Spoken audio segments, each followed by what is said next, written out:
muy agradable. Muy bueno, doctor. Me da muchísimo gusto. Pues muchas gracias también por el tiempo que nos regala. Y pues bueno, ahorita en unos minutitos más damos inicio. Si tiene presentación, creo que le van a dar a usted los controles para que lo Excelente. Sí, de hecho, sí cualquier cosa. me lo Sí, permiten, sí me gustaría compartir pantalla para la presentación.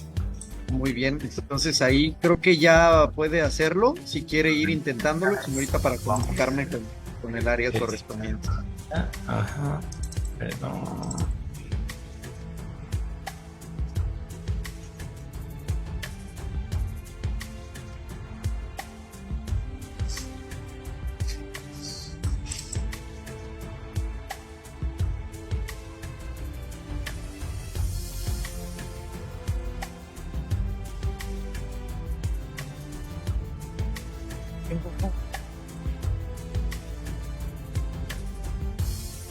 Mm, A ver. También si hay alguna imprecisión en el documento, en la denominación, por favor, con toda confianza. Porque luego Sí, mire, parece quedan que tan ya se marginales. sabe.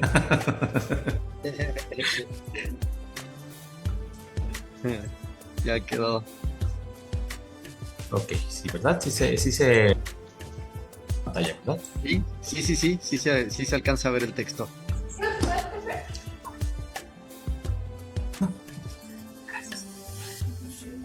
Que le vaya bien. Perfecto. Aquí vamos a cerrar este. Este es.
Pues muy buenas tardes a todas las personas que nos acompañan. Les agradecemos muchísimo por su puntualidad. La Comisión Estatal de los Derechos Humanos del Estado de Michoacán, así como el doctorado en Derechos Humanos de la Universidad de Guadalajara, les da la más cordial bienvenida a esta tercera sesión del ciclo académico Diálogos en Derechos Humanos y Libertades Fundamentales. Reciban un saludo muy cálido por parte de nuestro presidente de la comisión, el doctor Marco Antonio Tinoco Álvarez, así como también de nuestro coordinador de estudios, el maestro Alejandro Sandoval Rocha, y por supuesto también de el doctor Jesús Chávez, coordinador del doctorado en Derechos Humanos de la Universidad de Guadalajara, quienes han sido los diseñadores de este gran ciclo académico, y hoy tenemos el gusto de estar aquí con ustedes para presentar la tercera sesión. El tema que tendremos el día de hoy es sobre la cultura para la paz y la legalidad como elementos que materializan la protección de derechos humanos. Y para ello, a mí me da muchísimo gusto poder presentar al doctor José Cruz Guzmán Díaz, así como también enviarle un gran saludo a nuestro intérprete de lengua de señas mexicana, Warren Rubén, que el día de hoy nos acompaña también aquí como intérprete. Y antes de iniciar con esta sesión, me quiero permitir leer una reseña curricular del doctor José Cruz Guzmán Díaz, y también recordarles que es muy importante que nos sigan acompañando en este ciclo académico, ya que al cumplir el 80% de asistencia, ustedes pueden ser acreedores a una constancia de participación. Así que me da mucho gusto ver constantes a las personas que están aquí, sobre todo su puntualidad. Y sin más, me permito leer una reseña curricular del doctor José Cruz Guzmán Díaz, quien es abogado por la Universidad de Guadalajara, maestro en ciencias penales por la Universidad de Colima, doctor en Derecho por el Instituto Internacional del Derecho y del Estado, diplomado en Sistema Acusatorio Adversarial, Medios Alternos de Solución de Conflictos, Víctimas de Violencia de Género, Sistema de Justicia Transicional, entre otros. Docente de pregrado, posgrado, especialización y diplomados tanto en México como en países latinoamericanos, profesor e investigador de tiempo completo de la Universidad de Guadalajara con perfil PRODEP y miembro del Sistema Nacional de Investigadores Nivel 1 de CONACYT, autor y coautor de artículos de investigación y difusión relacionados con prevención de las violencias sociales, cultura de la legalidad y cultura para la paz, responsable del Observatorio Ciudadano de Cultura de la Legalidad para la Paz y Sistemas de Justicia del Centro Universitario del Sur de la Universidad de Guadalajara.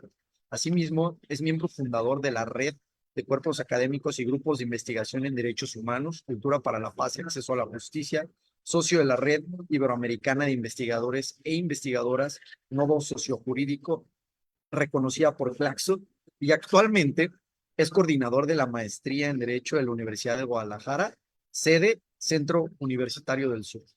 Doctor, le damos la más cordial bienvenida. Muchísimas gracias nuevamente por su tiempo. Tiene usted el uso de la voz. Si usted nos lo permite, a las 5:50 aproximadamente, pudiéramos abrir un espacio para preguntas y respuestas. Le agradezco muchísimo. Le damos el uso de la voz. Ya puede con el audio porque veo que tenía un bloqueo. ¿Aún no? Ah, ok, un segundito. Déjeme revisar para checar esa parte. Si nos pueden apoyar nuestros compañeros de sistemas para que puedan abrir nuevamente el micrófono del doctor José Cruz.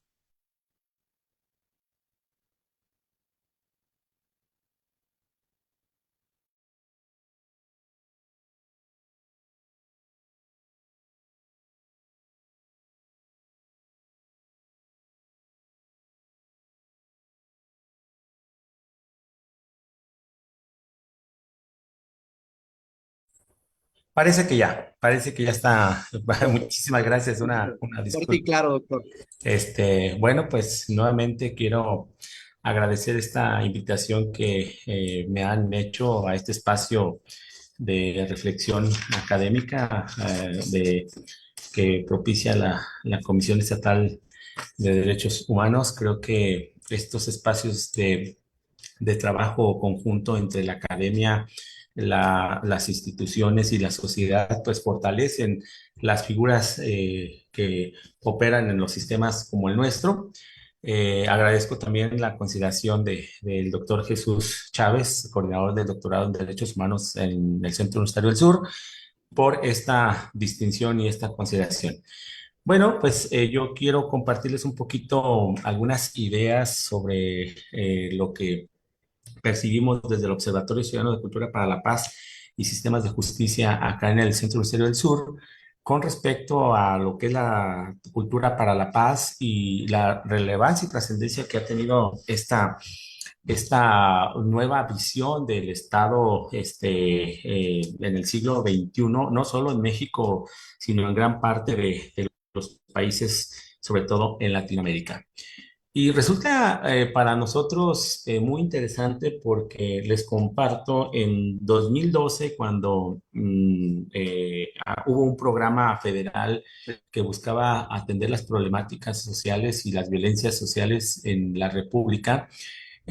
Abrió una convocatoria para que grupos de investigación e instituciones educativas pudieran participar en el desarrollo de proyectos de diagnóstico sobre las violencias sociales. Y cuando pensábamos de las violencias sociales, luego lo acotábamos al tema de el narcotráfico, los homicidios y todas esas situaciones complejas que en aquel tiempo eran, sí eran difíciles, hoy creo que son un poco más. Cuando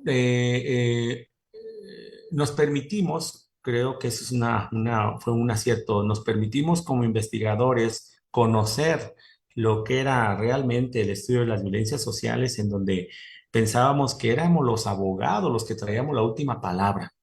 Y cuando nos atrevimos y nos dimos la oportunidad de trabajar de manera multidisciplinaria, con sociólogos, trabajadores sociales, psicólogos, arquitectos, nos dimos cuenta que en realidad la problemática social, la problemática en los sistemas jurídicos, normativos, no está propiamente en las leyes y no está la solución en los abogados. De ahí que esa fue de alguna manera la primera reflexión que estos procesos nos regalaron. Y hago este comentario en razón también de lo que es el estudio de los derechos humanos. Los derechos humanos en la actualidad no podemos acotarlos desde un solo enfoque, no los podemos acotar desde el aspecto solo jurídico. Quizás una de las variantes que luego en ocasiones nos permite que se etiquete como una cuestión normativa jurídica, pues es la denominación de derechos. Pero ya ustedes como expertos y profesionales de los mismos, pues nos ayudan a entender que la dimensión del derecho humano es amplia y que son las diversas disciplinas las que nos permiten su entendimiento y su materialización. Creo que como sistema jurídico, como país, como sociedad, tendremos que felicitarnos porque desde la conformación y la creación y la implementación de las políticas del Estado hacia la materialización del derecho humano, hemos avanzado. Quizás incluso la propia reforma al artículo primero constitucional del 2011 creo que llegó un poco tarde, debió haber llegado mucho tiempo atrás. Sin embargo, tenemos que, pues de alguna manera, también felicitarnos en ese sentido como sistema jurídico normativo que ya lo materializamos al máximo nivel que es en la Constitución. Porque anterior a ello, y desafortunadamente en algunos de los entornos, sobre todo hablando un poquito del tema jurídico y en el litigio, cuando llega la denominación de los derechos humanos, pues los encontramos como algo muy atractivo, perdón por la expresión, como una moda. O sea, donde cualquier denominación o cualquier acción que tú le colocaras y la protección del derecho humano, inmediatamente. Y luego ya empezamos a desglosar un poco y llevamos al punto de, ahora hay que materializar el derecho humano con la denominación de la protección al libre y sano desarrollo de los menores, ¿no? Y ya empezamos a acotar cualquier acción vinculada a ello por sí solo que tuviera esa expresión, ya pensábamos nosotros que estábamos a la vanguardia, ¿no? Porque estábamos abordando el tema de derechos humanos. Sin embargo, en esos puntos y en esos momentos, pues el concepto de derechos humanos, el concepto de todas sus variantes o sus denominaciones, se presentaba como algo muy abstracto, o sea, quedaba en lo que nosotros pensamos que estamos entendiendo, pero sin poder vincularlo a una materialización. Y hoy hablar del tema de cultura para la paz, vinculada a lo que es cultura de la legalidad, pues nos permite, y creo que por eso también tendremos que felicitarnos, visibilizar precisamente cómo entendemos esa protección del derecho humano en su máxima expresión de la dignidad del ser en donde ese ser, para que se vea protegido, pues debe estar en un estado de armonía y de paz. Pero también ha sido un conflicto y un gran reto entender qué es la paz desde una conceptualización personal, social y jurídica. Y ahí hay otro elemento por el cual nos debemos felicitar y que tiene que ver, por ejemplo, desde a nivel global o general, pues lo que son los ODS y muy en particular el 16, que habla precisamente de esa necesidad que tenemos los sistemas y las sociedades para materializar cultura de paz como una manifestación y protección de un derecho humano. Y que ese derecho humano, dijimos, pues se va a su vez materializar en la dignidad y la tranquilidad de las personas. Luego, si nos vamos un poquito más hacia nuestro entorno, caso del estado de Jalisco, ha sido muy grato que en el 2021 logramos, o se logró por quienes lo impulsaron, la materialización y la implementación y la publicación de lo que es la cultura de la paz mediante la ley estatal del 2021. Y esto es bien importante porque, por ejemplo, personas u organismos que trabajaban este tema, luego se encontraban que al llegar a algunas instancias del Estado y querer implementar acciones encaminadas a la protección del derecho humano, a la protección y el fomento de la cultura para la paz, el funcionario pues correctamente decía, oye, pues es que esto no, la ley no me lo obliga, no tengo cómo fundamentar mi actuar. Entonces, cuando llega un mecanismo normativo como esta ley, pues permite precisamente legitimar y vincular las acciones que ya se hacían antes, pero que no se habían formalizado, al menos ante las figuras del Estado. A su vez, y un poco más en particular, con respecto a las instituciones educativas como la nuestra, perdón, a partir incluso de lo que dice la propia ley de cultura de paz del Estado de Jalisco, que obliga a los municipios definir, construir políticas públicas encaminadas a la materialización y protección del derecho humano, a la materialización y protección del ser dentro de esa cultura de paz. Encontramos en la Universidad de Guadalajara, en un acuerdo general del rector del 2023, una política institucional de fomento a cultura para la paz. Entonces, el ir avanzando en ese proceso de la propia protección del derecho humano, de la materialización del derecho humano con respecto a la tranquilidad y la dignidad del ser y la combinación de mecanismos internacionales, mecanismos nacionales, mecanismos estatales y locales, pues con mayor gusto y alegría vemos esa materialización. ¿Pero qué?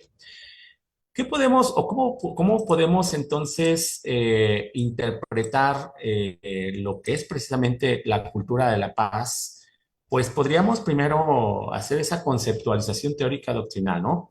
Vinculada a esa tipología, identificar, como lo mencionábamos, esa cultura de paz dentro de los instrumentos jurídicos nacionales, internacionales, como los que comentábamos hace un momentito, esa interrelación que podemos encontrar entre lo que es el derecho humano, su materialización en lo que es la cultura para la paz, la cultura de la legalidad, también como un eslabón entre ambos, y para finalizar en ese concepto integral, la paz como un derecho humano. Bueno, en principio, si hablamos de lo que entenderíamos o conceptualizaríamos como la paz, pues veíamos antes de esta dinámica como un tema más personal, ¿no? Hacia el sujeto, como ese perdón, como esa fragilidad, esa creatividad, a cuestiones incluso, diríamos, hasta espirituales, ¿no? En las primeras conceptualizaciones, hablar de paz se refería a un aspecto de interioridad o del ser hacia el interior o la inexistencia de guerra. Y bueno, pues ahí podríamos acotar entonces nuestro concepto con cualquiera de las denominaciones que nosotros habíamos construido como algo genérico. Pero luego, en esta construcción y tipología, hoy en día ya hemos avanzado a esa construcción de un concepto más amplio. Y ya, por ejemplo, hoy hablamos de una paz cultural, ¿sí? En donde los valores, los principios, las ideologías de ciertos sectores o ciertas comunidades se están materializando, ¿no? La paz estructural también es otro de los conceptos que ya hoy estamos utilizando, en donde de alguna manera se busca ese bien común o esa materialización del bien común. También hacia al interior estamos hablando de esa paz interior en donde se alude a una tranquilidad, a una armonía dentro de un contexto social en donde como Estado, como instituciones y sociedades buscamos precisamente esa vinculación armónica entre nosotros. A su vez también hablamos de esa otra conceptualización que decíamos del si no hay guerra, estamos en paz. Pero bueno, hoy hablamos de esa paz exterior en donde también hacia nuestro entorno buscamos esa armonía, esa tranquilidad y esa convivencia. Luego de ahí hablamos también de lo que pudiéramos conceptualizar, perdón, como la paz duradera, ¿no? Que precisamente habla de ese mínimo indispensable que como seres debemos guardar y cuidar hacia los demás, ¿no? En esa conceptualización máxima de lo que es la dignidad del ser humano y los propios valores que van inherentes hacia su ser y su persona. Hablamos también de otra paz, que es la paz directa, en donde ahí hablamos de esa forma de que el conflicto hoy se resuelva de una manera distinta a la tradicional. Ahí, por ejemplo, las reformas a los sistemas de justicia como la nuestra del 2008, pues le apostaba en gran medida a esa nueva forma de resolver los conflictos como sociedad y en donde el Estado, a partir de las estructuras no jurisdiccionales, podría ser el que colabore para precisamente esa paz directa. Hoy, a 10 años de la implementación del sistema de justicia penal y la reforma a todo ese sistema, pues podríamos decir que quizá la percepción que se tiene con respecto a la impunidad, a muchos aspectos, pues podría ser hasta lamentable o podríamos ser hasta fatalistas. Pero si lo vemos a nivel general y amplio, ha sido precisamente esa reforma la que ha permitido con estos procedimientos no jurisdiccionales materializar en mayor medida esa paz directa, ¿sí? Gran parte de los conflictos que hoy se resuelven, pues evitan ese camino de la vía jurisdiccional y logramos entonces en el común, pues una materialización de justicia. Entonces, bajo esa nueva visión, de una regulación no violenta de conflictos. Y aquí también, en este sentido, me gustaría acotar con respecto a la función del abogado. El abogado en este punto ha sido un elemento también que ha experimentado retos enormes.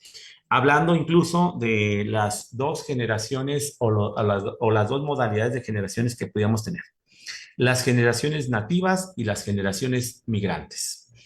Las generaciones nativas son estas nuevas generaciones que van conociendo los sistemas de protección de los derechos humanos, de la implementación de sistemas de justicia con tendencias garantistas o garantistas, y los de transición o los migrantes, como nosotros, que iniciamos en un proceso de formación a la defensiva adversarial y luego vamos a procesos de formación hacia una regulación no violenta. Entonces, para nosotros los que somos de la vieja guardia, podríamos decir, pues ha sido un doble aprendizaje, el desaprender de lo que ya nos habíamos formado y el aprender esta nueva manera de resolver los conflictos. Esto también, sin duda, ha sido una materialización de esa paz.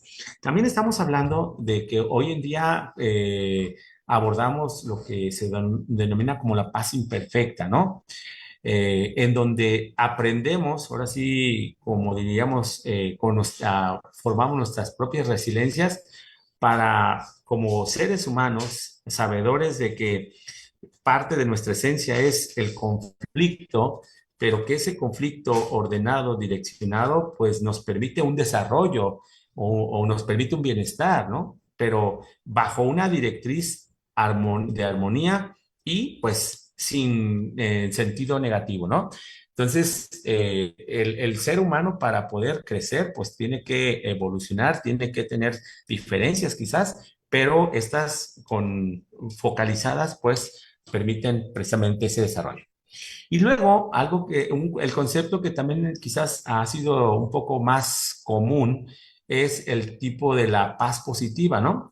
En donde precisamente busca esa reducción de la violencia que se genera, eh, en donde va a partir precisamente en ese equilibrio de la justicia, ¿no?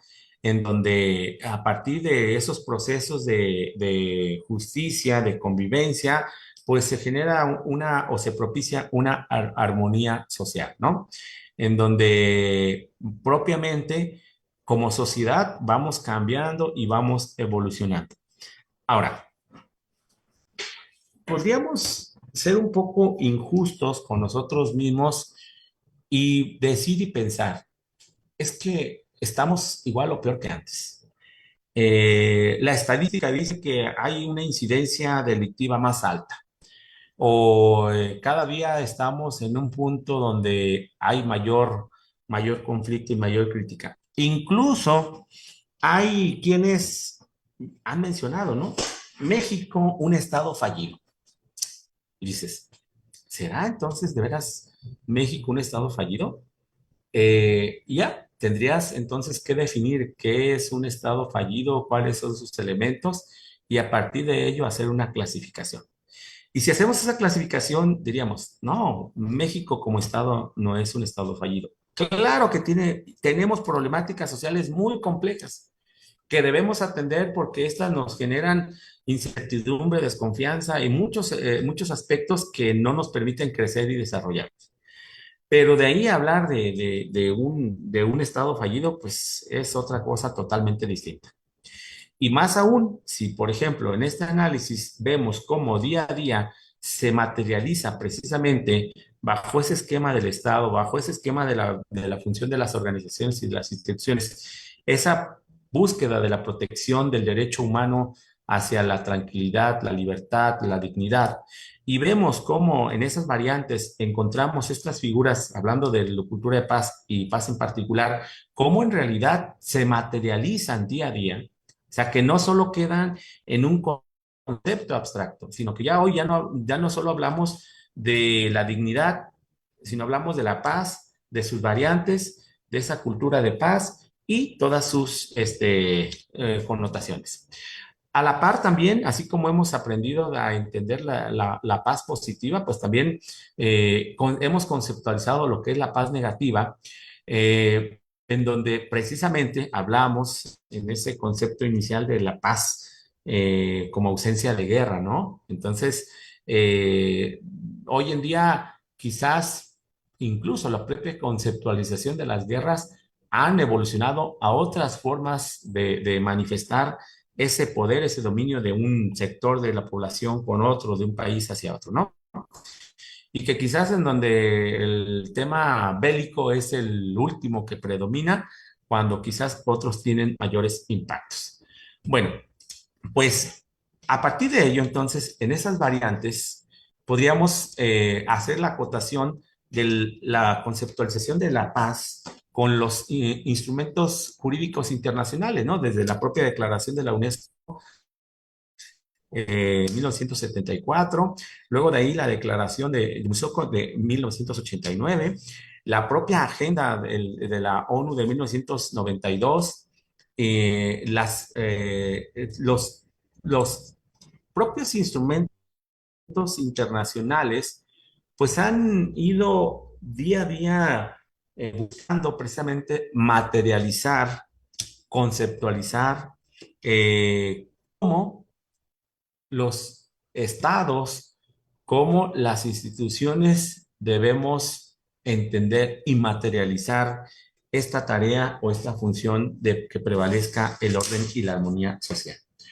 Cuando nosotros entonces hacemos este análisis, creo que pudiéramos, a partir de estos instrumentos internacionales, identificar esa propia construcción de la paz o de la conceptualización de la paz como primero una reconstrucción social, luego esa resolución o determinación que debemos hacer como sociedades para la búsqueda, y esto es algo extraordinario que en lo particular a mí me encanta, que tiene que ver con la reconciliación social.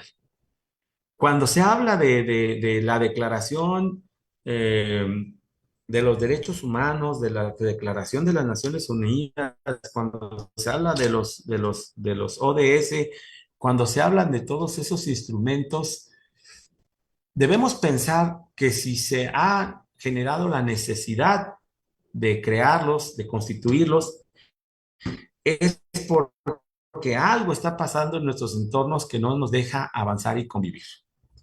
Y hoy en día, 2021, sin duda, países como el nuestro, países como Colombia, Guatemala, El Salvador, Argentina, hoy en día, más allá incluso de esa construcción, de esa reconstrucción, de esa resolución, lo que necesitamos entonces es una reconciliación social. Reconciliarnos como sociedad, reconciliarnos con el Estado, reconciliarnos con las instituciones. Y bueno, ahí podríamos entonces pensar en modelos que ya han surgido en busca de esa reconciliación social, de los cuales algunos pues no han logrado todavía consolidarse, pero pues han hecho sus esfuerzos, ¿no? Caso en concreto, por ejemplo, Colombia con precisamente esa, este, esa corriente de justicia transicional que hoy en día pues busca legitimarse y busca materializarse más allá de un aspecto normativo.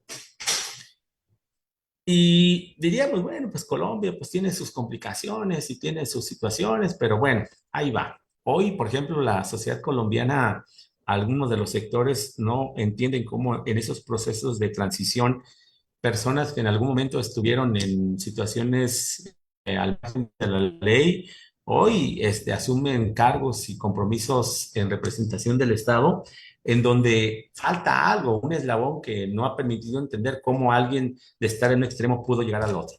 Y quizás la justificación normativa diría, bueno, es que la ley lo permite, pero más allá de esa justificación normativa, dándole valor a los intangibles de legitimación, pues tendríamos que trabajar en procesos más complejos. Y esos procesos más complejos hacia la reconciliación social pueden ser esos procesos de transición o de reconstrucción del entorno social, de nuestra convivencia y nuestro desempeño como sociedades. Luego ahí viene, ese es el tema eso es por un lado el tema y la conceptualización de la paz. Pero en el otro extremo tenemos la cultura, porque nos hemos acostumbrado a esa denominación de la cultura para la paz. Pero cuando tenemos el concepto, la denominación de paz, nos queda clara que puede ser en variantes, puede ser en distintas manifestaciones, pero ¿a qué se refiere entonces la cultura de la paz dentro de ese ámbito de protección de un derecho humano y esa materialización? Si la paz por sí sola podría cumplir su objetivo, pero entonces, ¿para qué necesitamos agregarle ese otro complemento de cultura? ¿Será porque pues nos sobraba espacio o no había más que ponerle y por eso quisimos hacer esa construcción de cultura para la paz? Bueno, en principio podríamos pensar que es una percepción, una perspectiva con enfoque filosófico de poder acotarla hacia algún aspecto sentido, o podría ser nada más una cuestión estética, humanística, o sea, desde un enfoque antropológico, sociológico o psicológico, o sea, variantes que de alguna manera nos podrían ayudar a entender o interpretar el por qué esa conceptualización de cultura para la paz y no dejarla solo como paz, ¿sí? Bueno, en el caso muy en particular, ya dijimos, de la paz, vinculada con lo que hemos llamado como cultura, pues nos ha permitido quizás ampliar esa gama de impacto que la paz por sí sola podría tener, ¿no? Y nos ha permitido, al hablar de cultura de paz, pues hablar de aspectos incluso no solo ideológicos, no solo jurídicos, sino que incluso hasta normativos. Y cuando hablamos de cuestiones normativas, debemos diferenciarlas de las cuestiones jurídicas, ¿no? Y, por ejemplo, hablando en el particular cultura de la legalidad, que también es otro de los conceptos muy interesantes que tendremos que desmembrar, desglosar poco a poco, porque pensamos que hablar de cultura de la legalidad es hablar de cuestiones jurídicas, ¿no?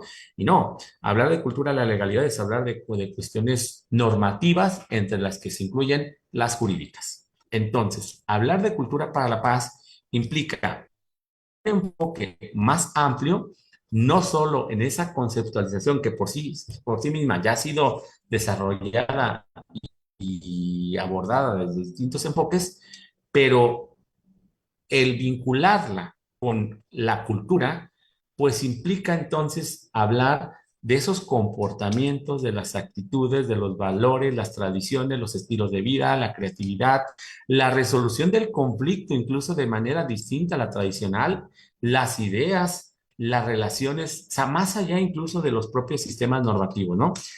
La confianza, o sea, ¿cómo pues la confianza? ¿Qué tiene que ver la confianza? Recordemos, por ejemplo, nosotros hace algunos años en nuestras sociedades, nuestros antepasados no muy lejanos, abuelos, tatarabuelos, en donde no había mayor palabra, no había mayor el instrumento de legitimidad que la propia palabra, ¿no? En donde perfectamente tú podías designar a alguien con un elemento de confianza y este era algo que se iba a cumplir al 100%, ¿no? La solidaridad, la propia formación, los principios, los valores, todo ese concepto, al querer hablar entonces de la paz vinculado con los demás elementos, que algunos de ellos, diría el doctor Borjón de Monterrey, los intangibles, pues hablamos precisamente de todos esos cimientos o esos complementos que requiere la paz para materializarse como un derecho humano.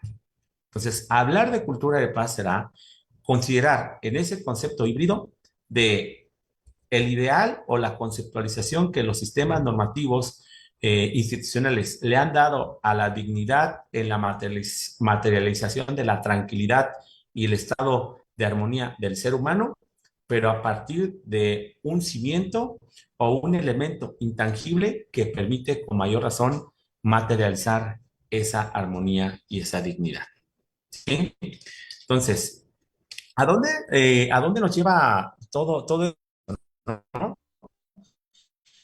Pues nos lleva precisamente a fortalecer esos elementos que como sociedad requerimos para nuestra vida diaria, para nuestro desarrollo y para preparar sobre todo a nuestras futuras generaciones ese terreno de armonía, de paz, de convivencia que por sí solo debemos propiciar, ¿no?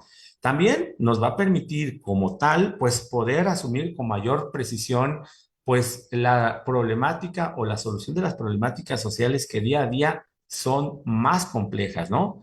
Nos permite también identificar y evaluar cuáles son nuestros aciertos, nuestros avances, nuestros retrocesos. Hoy en día podríamos decir, bueno, es que antes un pequeño respetaba a sus mayores. Hoy ya los chicos le responden a un mayor como cualquier otra persona. Habrá que ver desde qué enfoque pues es un sinónimo de libertad, de igualdad y no de sumisión. Entonces, y esto lo podemos nosotros interpretar o analizar con esta conceptualización más allá de lo que lo tradicional nos había planteado. ¿Cuáles son, de alguna manera, los objetivos que podríamos encontrar en una cultura para la paz? Bueno, se supone que debemos fortalecer nuestra convivencia social. Hoy en día, en donde como seres humanos somos o visibilizamos, nos decíamos más diferentes, debemos aprender a aceptarnos y a convivir en igualdad. También en esa parte, como una estrategia incluso preventiva, porque cultura de paz no se refiere a cuestiones circunstanciales o resolución de conflictos o atención de situaciones de inmediato, sino que más se refiere a una política o una visión de prevención.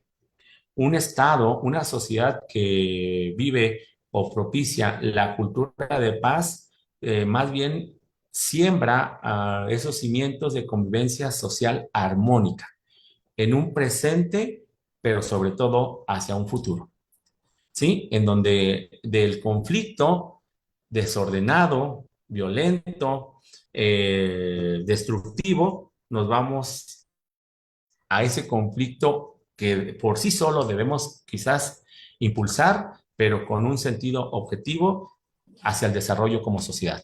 También, cultura de paz, sin duda, debe ayudarnos a transformar las economías de guerra hacia una economía de la paz.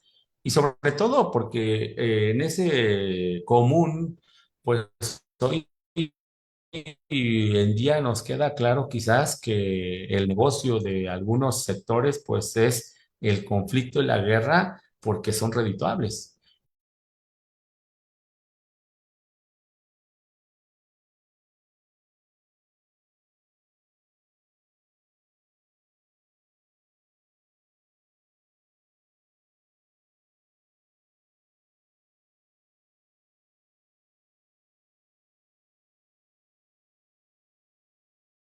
De contención. Cada uno de ellos tiene su función, su necesidad, pero como sociedad debemos poco a poco fortalecer esos mecanismos de contención para hacia los resultados más pacíficos en una acción de prevención. Y bueno, también como sociedad, claro, diríamos, es que el ser humano por naturaleza es conflictivo, ya lo dijimos, que se necesita, pero llega un punto en donde el ser humano se autodestruye, en donde gran parte de los conflictos que nos deambulan en nuestras sociedades en ocasiones no tienen razón de ser, pero los sobredimensionamos como sociedad al grado de que quizás en esa búsqueda de pedir justicia, de pedir muchas cosas que creemos que debemos buscar, en ocasiones también tienen una repercusión negativa hacia nosotros. Entonces, ahí como que también tendremos que buscar cómo armonizar. Y bueno, dentro de ello, el reconstruirnos como sociedad también nos va a implicar también reeducarnos como sociedad, ¿no? En donde, insisto, hoy en día el propio ser humano, al ser su propio enemigo, no está considerando que en este entorno complejo llamado universo, pues es una parte, es un complemento, es un elemento, pero no lo es el todo. Ya que ahí tendríamos dentro de esa conceptualización y armonía, no solo buscar esa reconciliación social entre nosotros, sino esa también reconciliación con nuestro universo y nuestro entorno. Países como Ecuador, pues hoy en día le han dado, Bolivia, le han dado una relevancia e importancia, por ejemplo, a los derechos de la naturaleza. Los derechos de la naturaleza también como una reconciliación del ser humano con su entorno. Entonces, necesitamos desde esa paz pues reconciliarnos con nosotros mismos. Desde esa cultura de la paz, reconciliarnos como sociedad. Y desde esa reconciliación de nosotros, seres humanos, con nuestro entorno, pues esa materialización de esos otros derechos, ¿sí? Que no se cruzan con los derechos humanos que nosotros hemos construido para una convivencia armónica, pero que tenemos que aparejarlos y armonizarlos con esos otros derechos que decimos que se han denominado como de la naturaleza. Entonces, en toda esa complejidad, vuelvo a lo mismo, lo que necesitamos es pensar cómo vamos a materializar, cómo vamos a resolver, cómo vamos a reconciliarnos socialmente o como sociedad. ¿Sí? Eh, bueno, a hablar entonces de esta reconciliación, pues nos genera algunos retos y otros que ya hemos cumplido.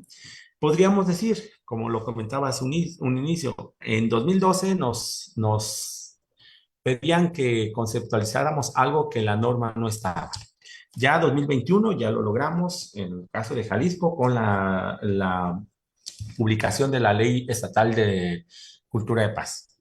Bueno, como sociedad, como sistema jurídico, como país, ya tenemos los instrumentos normativos para materializar entonces la paz, la cultura de paz, como un derecho humano. Aquí la pregunta entonces sería, ¿qué debemos hacer o realizar para lograr esa materialización? Y por eso al inicio planteaba y lo que me compartía que, con alegría, en el caso en particular del Estado de Jalisco, hablando de la ley estatal, pues es una acción de materialización, pero nos falta un poquito.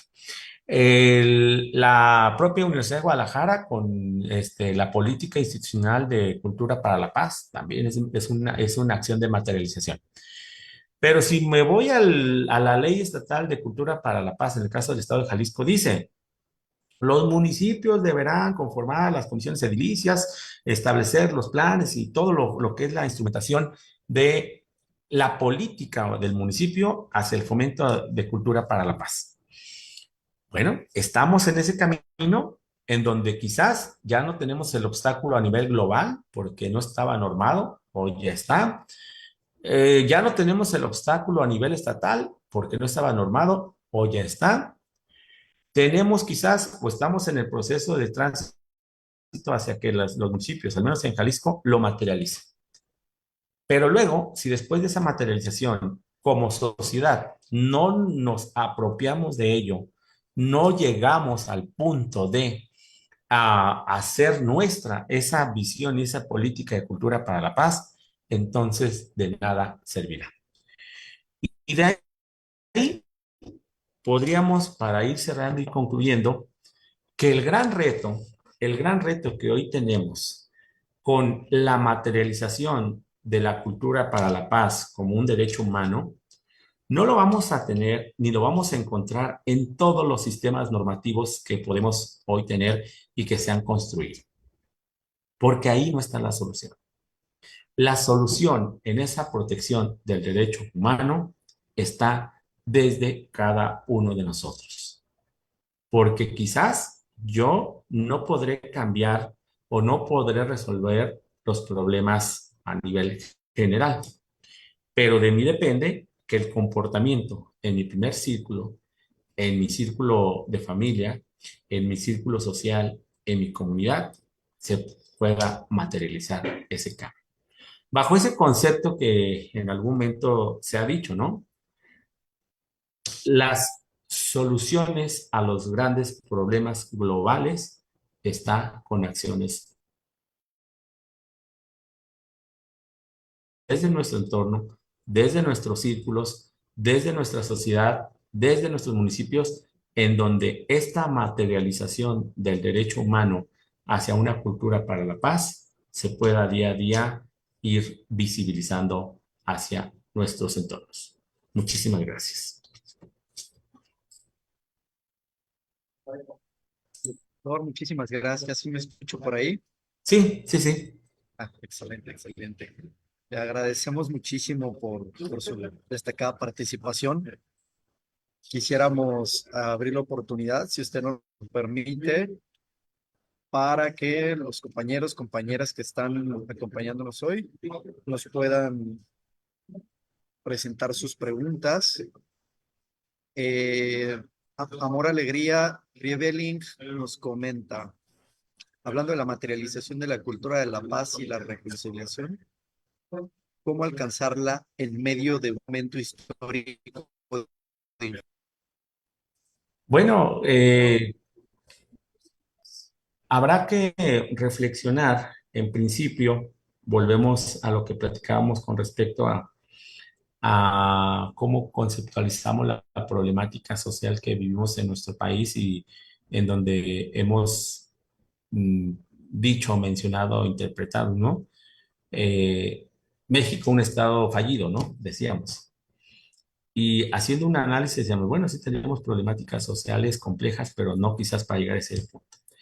En el caso en específico, sí traemos una problemática social compleja, injusta, difícil, pero no es precisamente en donde tendremos que focalizar nuestras acciones o nuestros esfuerzos, porque lo otro podría ser entonces, pues ya estamos perdidos, ¿ya qué?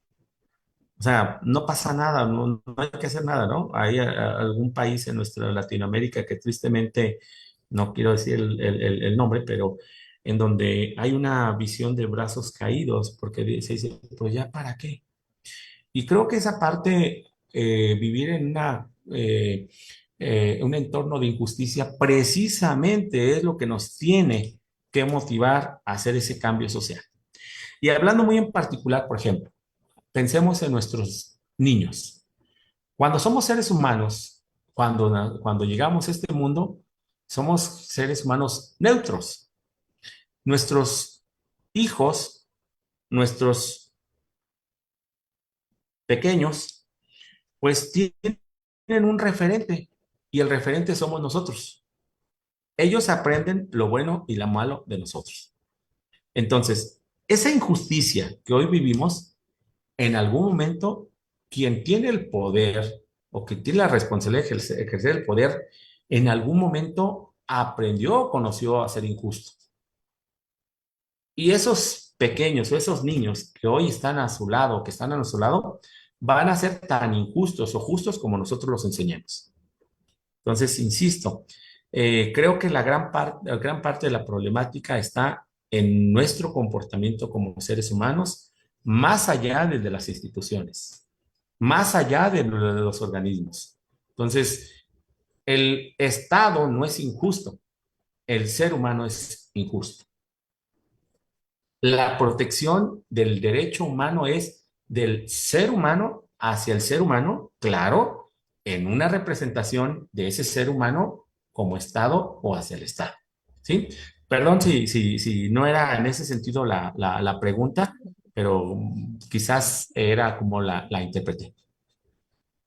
Excelente, doctor. Muchas gracias. Parece que nuestro intérprete de lengua de señas mexicana quiere hablar. Sí, ¿Ok? tenemos. Sí, adelante, por favor.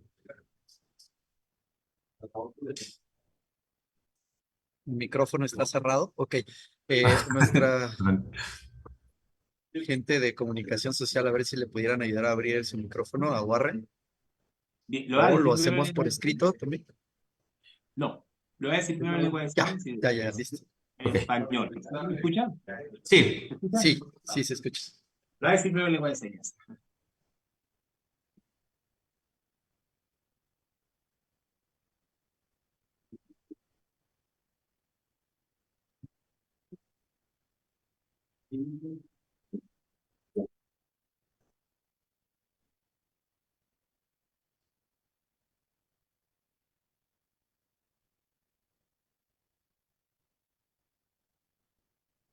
Ok, lo que pregunté en español. Ya indiqué que lo voy a interpretar. Ahora español. O sea, lo que pregunto es, y me encantó todo lo que se está hablando, o lo que usted habló. No obstante, siento que, o no siento, hay una realidad en México, en muchas partes, pero vamos a concentrarnos en México, en donde esto del tema de la cultura de la paz no se está haciendo accesible.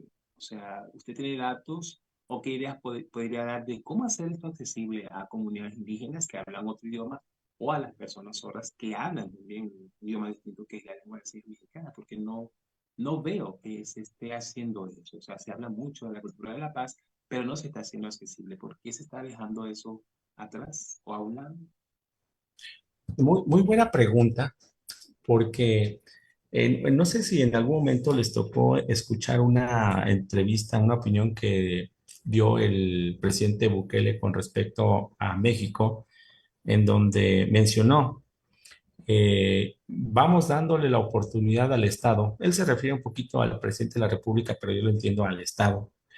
La oportunidad de generar esos cambios. México tiene más de 200 años de problemas sociales. O sea, desde la propia conquista como tal, no fuimos muchos países latinoamericanos muy agraciados con situaciones, sobre todo sociales, de exclusión y marginación. Hoy, sin duda, el Estado tiene una deuda social histórica con la comunidad y con su población, y no solo el Estado mexicano, sino creo que algunos otros estados. Eh, pero, sin embargo, con estas acciones, sobre todo, por ejemplo, veamos la propia conceptualización del derecho humano. Creo que países como el nuestro, día a día, transita de ese concepto abstracto del derecho humano hacia una materialización. Que también hemos tenido algunos retrocesos, en tema de acceso a la información pública, bla, bla, bla. Ok. Pero si vemos otros países, sobre todo en Latinoamérica, en donde les ha sido más complejo toda esa materialización, entonces podemos, por eso decía al inicio, felicitarnos. Felicitarnos porque estamos haciendo las cosas, pero no podemos decir que ya hemos concluido, que la estamos haciendo todas a la perfección. O sea, hay que echarnos porras porque vamos quizás muy lentamente avanzando hacia una mejora. Y sí, tenemos deudas históricas con grupos, con regiones de exclusión, de marginación, de pobreza, de tantas situaciones en nuestro país y que no podemos dejarlas a la deriva. Creo y coincido que ahí debemos colateralmente o a la par también trabajar en esa deuda social histórica que tenemos con ciertas regiones de nuestro país, ciertos grupos. Sin embargo, al mismo tiempo, no debemos dejar de hacer esta pues, construcción o reconstrucción de un tejido social en donde día a día busca materializar estas figuras, en donde también hay que entender una cosa que es importante. El Estado históricamente se ha visto vulnerado en ese o cuestionado en ese cumplimiento de su fin principal, que es el bien común. Y surgen figuras que necesitan materializarse para legitimar ese cumplimiento. Podría, y perdón por lo que voy a decir, que quizás no sea pertinente o correcto, pero así lo quisiera expresar, la propia materialización del derecho humano es ese checklist en donde le decimos al Estado, ¿estás cumpliendo o no estás cumpliendo con tu obligación del bien común? ¿Sí? Porque el Estado se le estaba olvidando realizar ciertas acciones que ni siquiera tendríamos que haber considerado en la Declaración Universal de los Derechos Humanos cuando él ya sabía que tiene que buscar la tranquilidad, la felicidad, la dignidad de las personas. Entonces, si hay una deuda histórica, no hay mucho avance, hay algunos retrocesos, pero siendo optimistas, en otros aspectos hemos logrado avances. Y aquí rápidamente agradezco nuevamente la pregunta, muy, muy, muy interesante. Rápidamente quisiera, para que no se me vaya la pregunta, el tema de la Corte Penal Internacional. La Corte Penal, mis respetos, pero creo que es un mecanismo que no ha logrado en su esencia cumplir con sus objetivos. Yo no puedo entender la eficacia de una Corte Penal Internacional cuando tiene solo un fiscal y cuando sus resoluciones tardan años y más aún a ciertos sectores poblacionales. Entonces ahí también como que tenemos una deuda. En el 2023, en un encuentro que teníamos en la ciudad de Madrid, escuché la propuesta que estaban haciendo algunos sectores especialistas en cultura de paz, proponiendo la creación de un tribunal internacional para la protección de los derechos de la naturaleza. Y luego se me vino a la mente, dije, va a ser igual que la Corte Penal Internacional. En principio, ¿cuántos años van a durar para conformarlo? ¿Cuántos años vamos a durar para legitimarlo? ¿Cuántos años vamos a durar para recibir los asuntos y para resolverlos? Y ahí, fíjense bien una cosa interesante, les mencionaba, ahí tendríamos que aprender de los ejemplos como el de Latinoamérica, como Bolivia, como Ecuador, en donde el Tribunal Superior ha materializado esos derechos de la naturaleza con criterios jurisprudenciales, en donde le ha dado derecho, por ejemplo, Ecuador, a los bosques, a los ríos. Esa es la materialización del derecho humano, esa es la materialización del derecho a la naturaleza. O sea, no es propiamente ese organismo como la Corte, como el Tribunal Internacional que se podía crear para su materialización, pero como sociedad debemos entenderlo, porque lo contrario, cada acción pues simplemente será un retroceso. Muchas gracias. Muchas gracias, doctor. Justo Mirna Jacqueline Nava Pérez le mandaba felicitaciones, doctor, y también comenta alguna resolución de un caso particular en el derecho internacional que nos pueda compartir como ejemplo de un caso que se haya resuelto por una corte internacional, ponderando la paz como derecho humano o ponderando en sí misma la cultura de la paz. Y de una vez, si nos lo permite, mi maestro Alejandro Tavera, mi querido maestro, nos habla. Nos dice, hablando de conceptualización, la Pax Narca es un concepto mediático o merece una definición dogmática. Entonces, no sé si con esto pudiéramos cerrar, doctor. Bueno, yo no tengo la referencia de un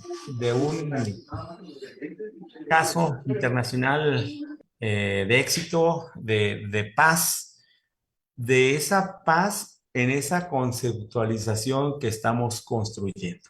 No. Y si pudiéramos, y vaya, por ejemplo, ha sido muy recurrente el conflicto internacional de Israel, es el de más impacto, pero no es el único. O sea, tenemos varios conflictos en donde precisamente ahí el reto, yo diría, ¿cuál sería el de referencia o el ejemplo? No lo tenemos, pero sí tenemos una oportunidad como sociedad, alguien, no sé en dónde, no sé si de qué país, no sé de qué mundo, pero que dijera, logramos resolver el conflicto ancestral de Israel con sus vecinos. Es entonces, diría, ahí sí hay una materialización de una paz positiva, de una paz en su máximo esplendor, pero lo triste es que nos hemos acostumbrado. Ese conflicto tiene años y sigue igual. Y no ha habido un organismo que asuma esa responsabilidad humana, yo no diría social, humana, hacia resolverlo. Porque no podríamos decir que es un conflicto a una escala de otra dimensión, en donde son marcianos con venusianos. Somos seres humanos. Con esos intangibles, decíamos al principio, de principios, de valores, que precisamente se potencializan en un sentido negativo. Pero que si los potencializáramos a un sentido positivo, ese conflicto hubiera terminado hace muchos años. Entonces, no tengo un ejemplo, pero sí tengo una propuesta de cuál podría ser un buen ejemplo de éxito.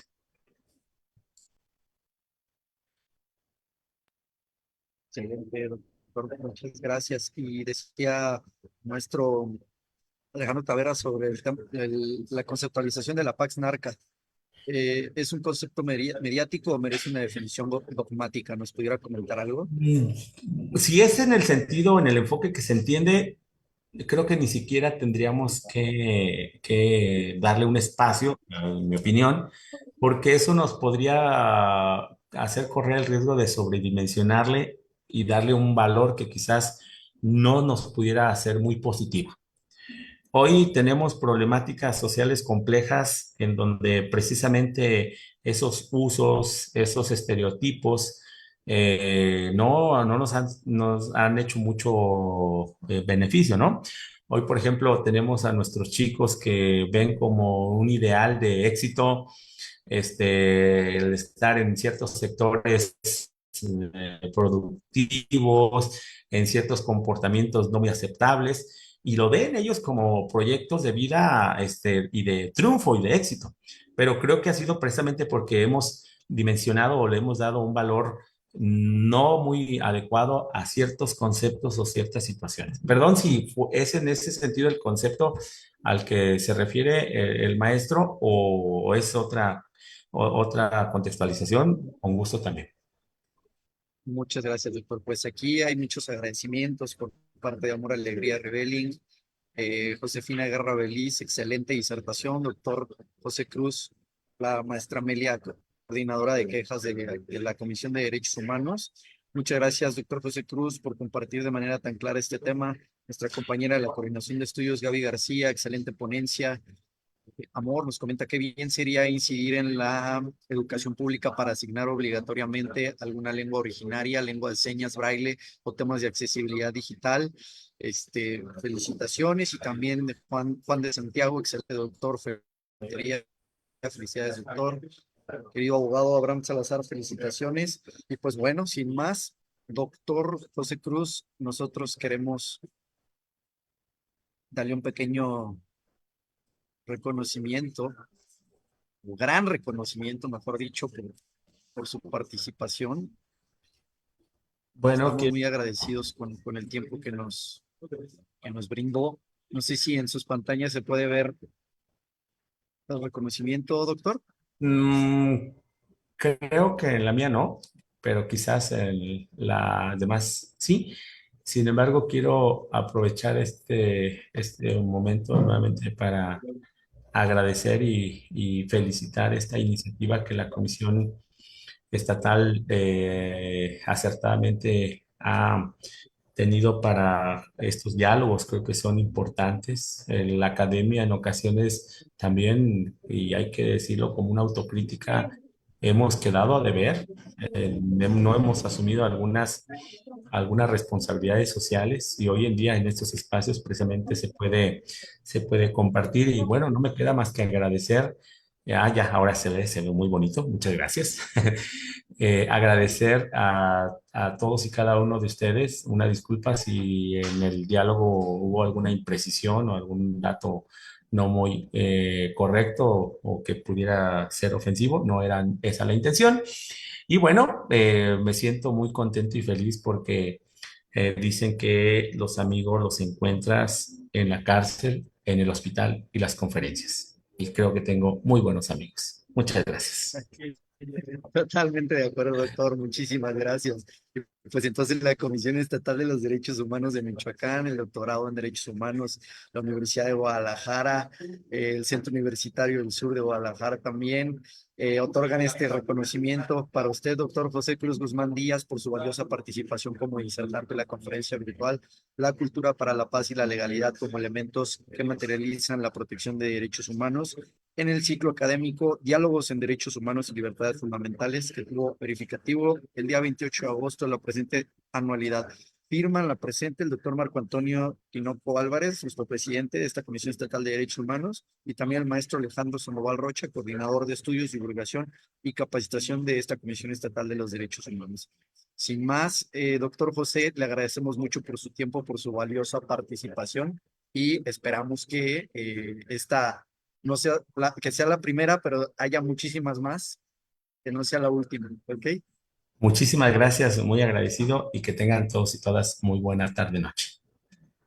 Muchas gracias. Nos vemos entonces para el siguiente miércoles, 11 de septiembre, para nuestra siguiente sesión. Agradecemos mucho su atención. Les enviamos muchos saludos y abrazos. Gracias por participar. Que estén muy bien.